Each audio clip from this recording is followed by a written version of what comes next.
ఫలితంగా ద్రుపదుడు ఒక గొప్ప యాగం చేశాడు.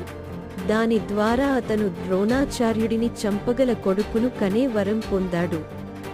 ద్రోణాచార్యకు ఇది బాగా తెలుసు. అయినప్పటికీ ద్రుపదుని కుమారుడు దృష్టద్యుమ్నుడికి సైనిక విద్యను అప్పగించినప్పుడు ఉదారవాద బ్రాహ్మణుడిగా అతను తన సైనిక రహస్యాలన్నింటినీ చెప్పడానికి వెనుకాడలేదు. ఇప్పుడు కురుక్షేత్ర యుద్ధభూమిలో దృశద్యుమ్నుడు పాండవుల పక్షం వహించాడు మరియు ద్రోణాచార్యుని నుండి కళను నేర్చుకున్న తరువాత అతను వారి సైనిక ఫలకాన్ని ఏర్పాటు చేశాడు. దుర్యోధనుడు ద్రోణాచార్యుని తప్పును ఎత్తిచూపాడు. తద్వారా అతను యుద్ధంలో అప్రమత్తంగా మరియు రాజీపడడు.